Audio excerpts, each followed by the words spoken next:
A man went to a hotel and walked up to the front desk to check in. The woman at the desk gave him his key and told him that on the way to his room, there was a door with no number that was locked and no one was allowed in there. She explained that it was a storeroom and that it was out of bounds. She reminded him of this several times before allowing him upstairs. So he followed the instructions of the woman at the front desk, going straight to his room and going to bed. However, the insistence of the woman had piqued his curiosity. So the next night he walked down the hall to the door and tried the handle. Sure enough, it was locked. He bent down and looked through the wide keyhole.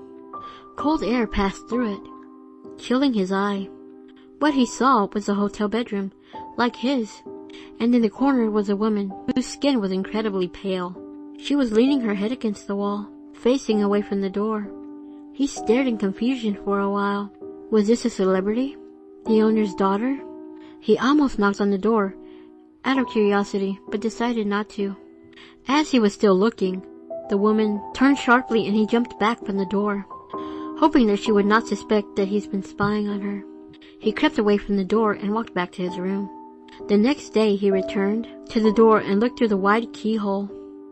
This time, all he saw was redness. He couldn't make anything out but the distinct redness, unmoving.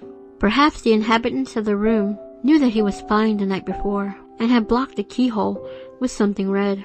He felt embarrassed that he had made the woman feel so uncomfortable and hoped that she had not made a complaint with the woman on the front desk.